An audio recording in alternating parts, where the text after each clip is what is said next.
this car is so crazy cool. Yeah. You know, I love the rear exposed tires because I'm a road course racer. Yeah. You know, and you're gaining on cars and you see that big exposed tires and the rocks are flying at you. Hate to say it, but it happens. But it just looks cool. You remember a long time ago they used to have the old Testarossas and the old BBs that used to run around, and they would always gut all that stuff out. So when you were gaining on a car, you could just see inside all that, and you could see the rear, really you could see cool. the transmission, all the engine, I and love just that. suspension working. Wow, you know what I mean? They're making a real serious killer race car. Mentioning that though, my first thing, obviously they're cool, but I just kept on thinking about all the exposed carbon fiber back there and stone chips, and I got a little worried. If you take a look at this car, they absolutely nailed all of the body percentages. You know what I mean? They've got the back just fat enough. They've got the front just snouty enough that it's one of the few cars that you can look at that doesn't need a rear spoiler. It's got one. Yeah, it's got and one. when it pops up, and you remember I was complaining about the 911 has that integrated spoiler, and the 720 and 765, they have the integrated spoiler stuff. I'm not a fan of that because when it's down, it looks weak, and when it's up, it looks like an afterthought. It doesn't look like it's just right. This car got everything right because when it's down, it doesn't need it, and when it's up, it looks really cool. Yeah, it looks really cool. So you got it covered either way, and that's what I loved about this. Just the look of the car. I mean, that deck in the back is so long. And the launch colors on this thing, I mean, between the coupe and the roadster, some of the color combinations that came out with the bronzish wheels. Yeah. Help me out here, guys. But they've got that cool green that they brought back. Yeah, like the military flag green color.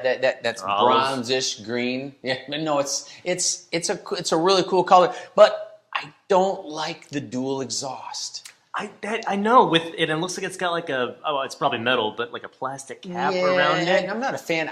There's something something about, to me, the Aventador has to have that central exhaust. There's something about that central exhaust that just is very cool. It's like the GTS Vipers, you know, when they came out with them, you know, the 96, 97 era, I had one of those. Really, just a beautiful car. I mean, beautiful car from every angle, but you couldn't imagine that car being a side pipe car. I mean, the race cars were side pipe cars, yeah. But when they had the pipe coming out the back like that, man, that was just right. I mean, and that's the thing about the Aventador. I think it needs to stay a central. I know it messes up the diffuser, Probably, which is probably why they got rid of it. But it looks cool. Yeah, they should have done something kind of like the Murcielago. This is going back a little bit. When they changed that from the dual pipes, and then it was like the Super Veloce had that one central pipe that came up and shot out.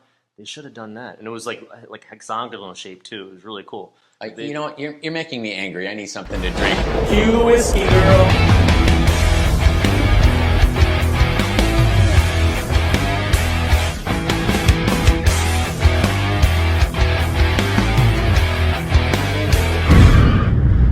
It's 818 horsepower with the electric motor. Yeah, with the supercapacitor motors or supercapacitor charged motors, which they give 35 additional or 34 additional horsepower to the V12. It's another 6.5 liter V12, which seems to be right in the pocket of where they are.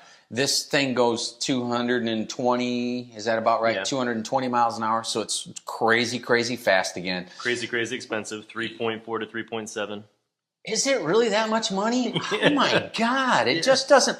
And that's the thing that bugs me about this is because it's a cool car, don't get me wrong. But honestly, take a look at the SVJ. Yeah, love it. That's a $500,000 car. Yeah. Is this really 6 to 7 cars better than an SVJ? So, you know I love Lamborghinis. I really do. Yeah. In the debate, I love Lamborghinis. My problem... And I've grown to... Hold it. I'm going to need a drink for this, I think. I think, everybody might need this. And please, everybody that loves Lamborghinis, don't hate me right now. But this kind of thing really started with the Rev and Tone. And then they went to the Veneno, and then the Centenario, and now we have the Sian. And to me, these are this is like a body-kitted Aventador.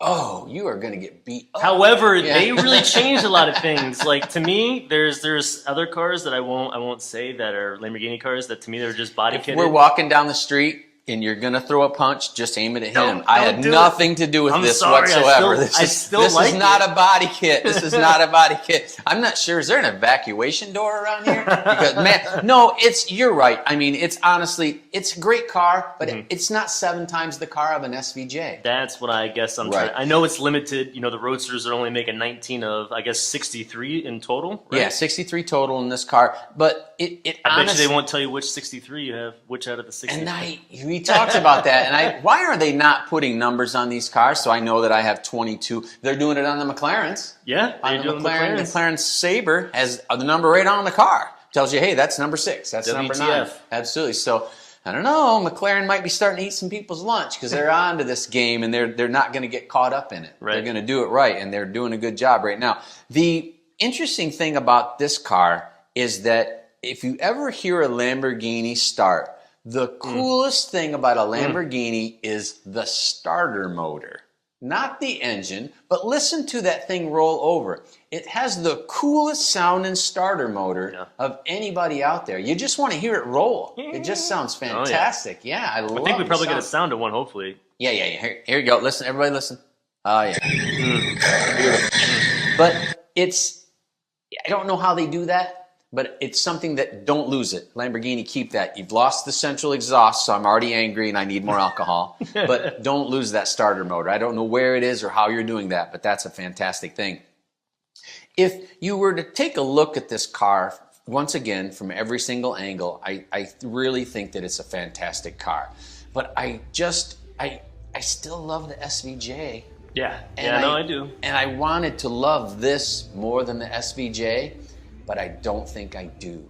It's, well, again, going back to, because you start trying to be reasonable with these cars, and you can't. Like, it's limited production. I get it. That price, though, I mean, how many SVJs could you get with that? I mean, oh, I know. You can get 7 SVJs for the price of one of these. And I tell you what, if this had that central spine that was really big on it, that just really made it needs to make like the Veneno. The Veneno had a big one. It really needs to make, I think, just a little more of a statement, and then it would be that much more of a car. Yeah. And I think that they missed out on an opportunity to really be crazy with this because they had the budget to be crazy. Clearly. Very clearly. But there's a lot of hidden stuff on this car too. There is, and that's why I think this is different than the ones that I said before, to me were like body-kitted Lamborghinis. This is definitely not. They put some technology in here with the EV or the hybrid technology for the electronic technology that they partnered with MIT on, and so this is a production of that, which is pretty cool that they're coming into. And it's this a super is capacitor. Where the super capacitors came into. We saw that crazy concept car that they did with MIT. Yeah, right? That's like insane looking.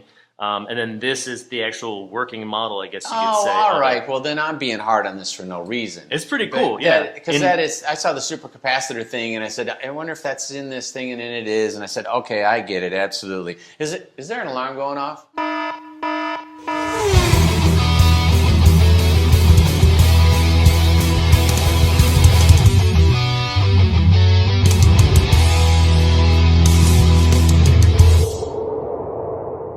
Now, I know that no one ever wants that to happen to their car, but that happens a lot more often than you think it does.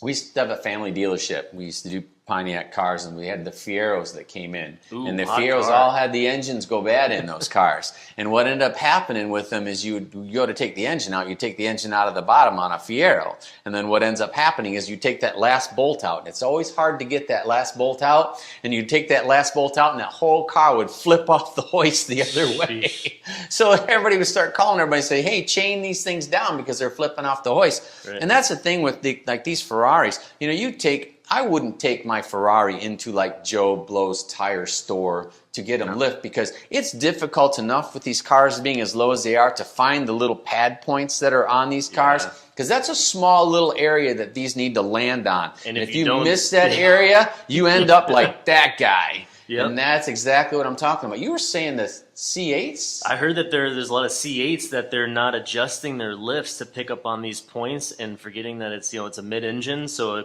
typical Corvette dealer that's dealing with these cars all front engine, and now they're switching. And there's already some pictures, which I don't know if we can find one, but there's some pictures of it them falling off lifts, which see, those cars that are rare too. Those are just sucks. coming out. Yeah, and I mean, there's really nothing you can do about. But I'm just saying, is if you've got a high end kind of a car, I've got like my Ferraris. I got a guy.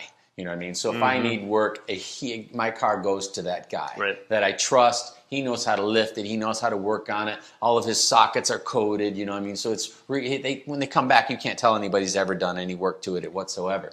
And that's why more than likely, this car was taken to a tire store of some sort. Right. Somebody was learning how to use the hoister, been working there for a month, and said, "Oh, put it right there and jack the thing up." And I mean, that car is probably totaled. Yeah, that's get a good deal on it, that's though. awful. So going back to the supercapacitor, do you know why they chose this? No. Because everything, they're trying to be hybrid and be more fuel efficient. Well, first, that's not what Lamborghini's doing with this supercapacitor. They ain't trying to go for MPGs. Clearly, they got a 6.5 liter V12. Yeah. But the supercapacitor's lighter than having battery packs. It's fire resistant. Oh, that's awesome. Right. Faster charging, and you get 3 times the power output of a battery pack.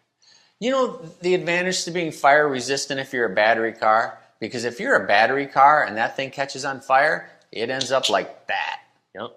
And I'm telling you what. And you're going to be hard-pressed to be able to find a track that you can go on, too. Exactly. We ran into that. We were at a race, and a guy came in with one of his electric cars, and he wanted to race it at the racetrack. And the guy says, "No, you're not allowed to race on our racetrack with your electric car. Because when these battery cars catch on fire, they burn right to the ground, and they ruin the surface for everyone. Yeah. I mean, so the track is down I get why they went to a super capacitor, and like you said, it's lighter and it does the deal. I think that's a fantastic piece of technology, and I hope that they continue to develop it. Yeah, I thought it was neat. I thought they said it was Lamborghini's first step towards electrification, and I thought this was just gimmicky at first, and then I started researching and understanding this. And of course, there's actually people out there that are upset that they're even calling this like a hybrid because, it doesn't get better fuel economy, it doesn't get more miles per gallon. No, Lamborghini's doing this to make their car faster, the fastest acceleration. Like, we're not trying to go for anything and that's bigger. the thing is, if you're buying a Lamborghini for gas mileage, I don't know if you've ever owned a Murcielago. Oh my goodness! Because they honestly get 5 miles per gallon on a good day. Right. I mean, they're just. You're definitely paying that gas guzzler tax over here in the United States. A friend of mine loaned me his LP640 to drive around. He said, "Watch the gas gauge," and I said, "Well, why?" He said, "Because you can only go like 60 to 80 miles with the thing, and it eats fuel." Yeah. I mean, when you're on the throttle, it burns fuel like you've never seen. And if you have a Lamborghini and you're not on the throttle, you shouldn't own it. Right. But they need to work on the fuel mileage on these things. Not that they need to get 15, but they need to get better than. I know, but it's so inconvenient because it's like the Ford GT is the same way. The Ford GT has like a 12-gallon tank and it gets 5 miles per gallon. It's like having a Harley. Because with a Harley, if there's more than 60 miles between one gas station to the next, you're walking to the next station. An inconvenient 818 horsepower car. Yeah, my 818 horsepower car is inconveniencing me. All right, it's time. Bring it on. I hear a squealing noise.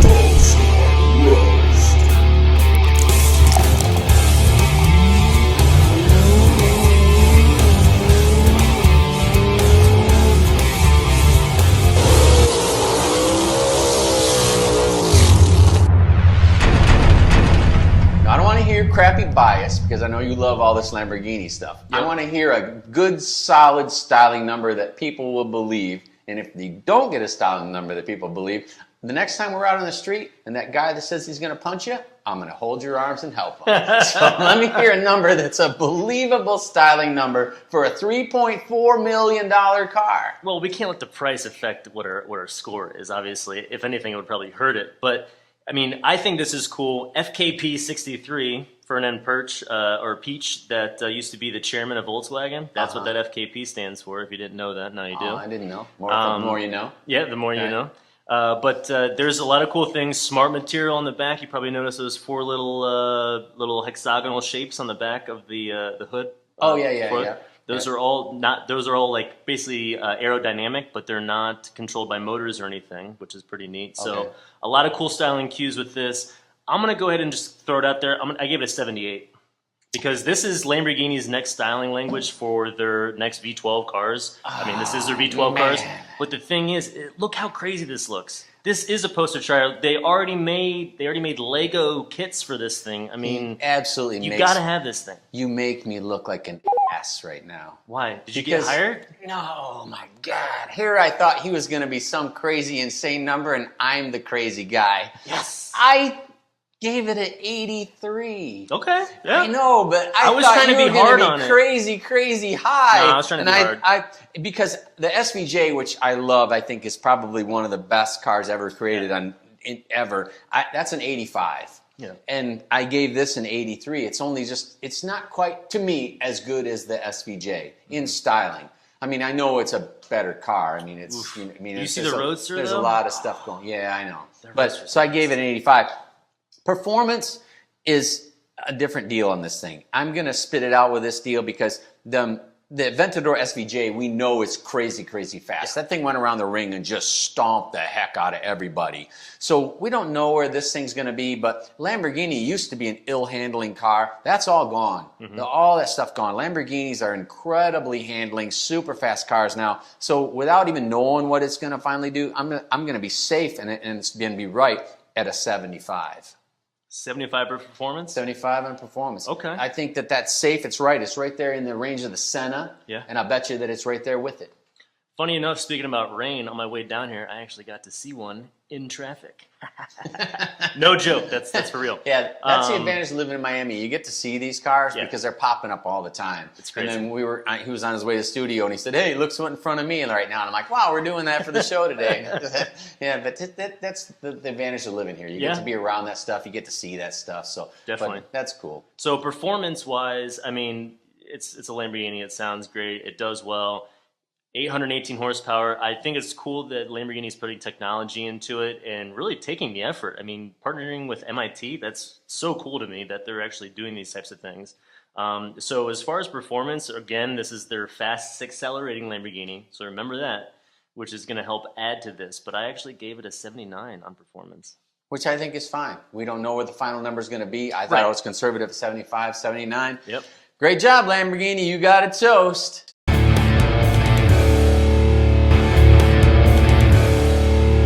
Well, thanks for watching. Be sure to like and subscribe. And you know what they say, if you have an opinion that's different than ours, keep it to yourself.